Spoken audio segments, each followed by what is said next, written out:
Good morning, I am Ferreira and I'll be presenting about the production of segregation, the case of the model city of Curitiba, Brazil. So the effects of social and spatial segregation can be seen in most modern cities all around the world, but the focus of this research will be about Curitiba, considering the fact that it's promoted as a model city because of the urban planning process that we went through. But here, the idea is to investigate how that process in fact reinforced and produced an even more segregated and uneven space. So during the presentation, I'll start talking about the theoretical framework, explaining the main concepts that were used, then about the case study, and at last the methodology, explaining both quantitative and qualitative approach.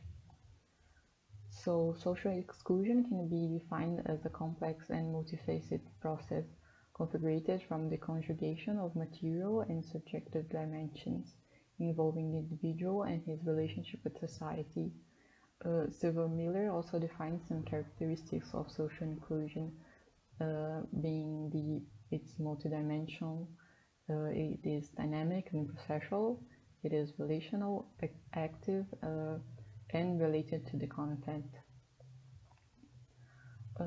So Costa goes deeper in the fact that social exclusion is multidimensional and defines five main groups. So the social one, which is related to the communities and relationships that the individual is inserted. The economic one, which is referred to the mechanisms that generate the resources. Institutional, that's related about public services, but also civil and political rights. The symbolic references, that it's a more subjective dimension of, so it's the lack of feeling of belonging or the lack of social identity. And the territorial, that it's linked with the spatial characteristics and influences. So spatial segregation can be defined as a tendency to organize the space in zones of strong internal social homogeneity and with intense social disparity between them. And this disparity is not just in terms of difference, but also hierarchy. It can also be an instrument of power and also the product and producer of social conflicts, in the sense that it's caused by the social conflicts, but also the more segregation you have, the more intense those conflicts will be. Here it's important to note that social segregation can be identified in neighborhood cities or even in a whole country, and the study focused on the fact that within cities. So it's also interesting to mention the process of urbanization that had really big impact in the social segregation and spatial segregations. So this process was caused by change in the means of production during the Industrial Revolution that caused a really large increase in the size of the cities. And according to Wright, the larger a city is, the larger is the potential differentiation between each person, and that can give room to spatial segregation. So with this combination between size and a lack of organization, this evolution of capitalism can be in a way held responsible for the long-term uneven development and spatial segregation.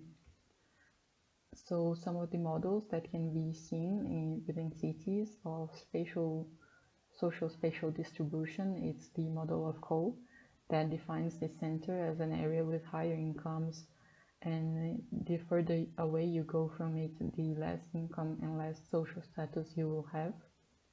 The model of Burgess defines the exactly opposite, so you have less income in the center areas and more income in the outer zone.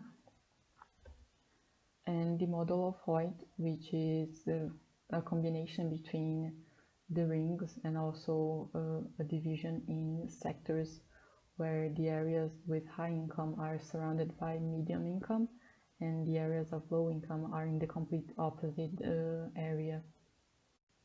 So to conclude this section, it's important to note that living in a spatial segregated area means a lot more than just be segregated.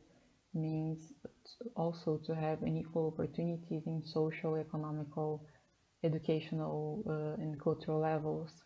So people living in those areas have minimum conditions to improve socially or economically. Very briefly about the case of Brazil. So the country started in the 20th century a large process of industrialization and social change. In 1960, there was an increase in the population and migration from rural areas, and 10 years later, 50% of the residents were already living in cities. There was a period that occurred an economic crisis, which decreases a little bit this process of migration, but still in 1990, there was three-fourths of the population living in urban areas. Also in 2000, there was a process of the increase of the economic of the country, with 40 million people moving out of poverty. But again, in 2040, there was another economic crisis and political instability that lasts until today. So about the case of Curitiba, just a brief location of where it is. It's the capital of the state of Paraná, that it's located in the south region of the country.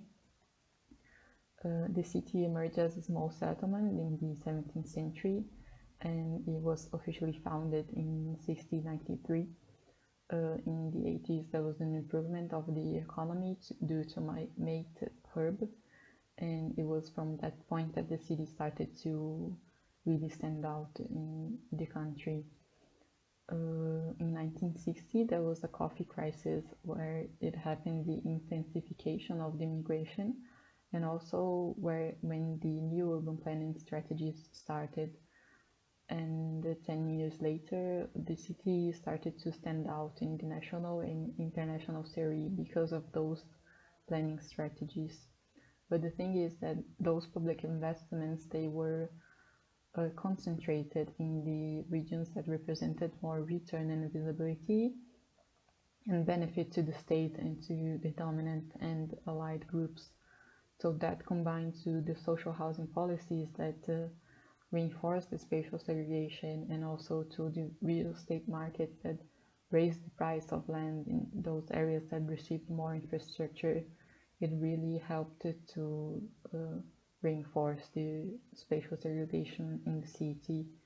So nowadays, almost 50% of the population lives in the metropolitan region, which is marked by agglutination areas of informal and precarious human settlements, inhabited by low-income population. So about the quantitative approach, the objective is to better comprehend the current situation of Curitiba and to recognize the areas with higher levels of disadvantage.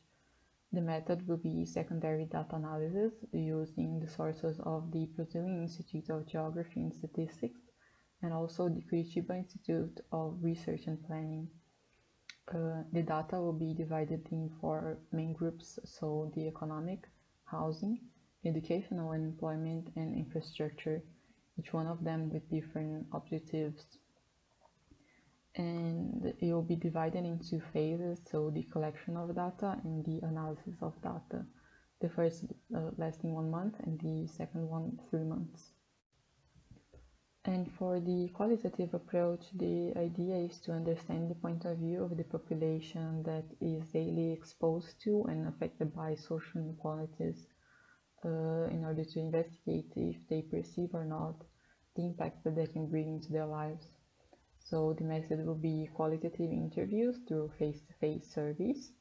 The idea is to interview 50 residents and community representatives through semi-structured questions, so the questions can adapt to the characteristics of each person, but still have a focus on the content of the answers. It will be divided on the same four groups as the previous approach in order to make a comparison between them, and it will be divided in 4 phases. So the first one being the definition and organization of the surveys for 1 month.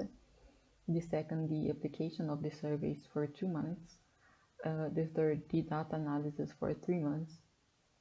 And the last one is the dissemination of the results that doesn't have a specific timing, but here the idea is to not only show the results to the community that where the research was done, but also to expose that to government and non-government institutions in order to bring awareness to this topic and to promote social change.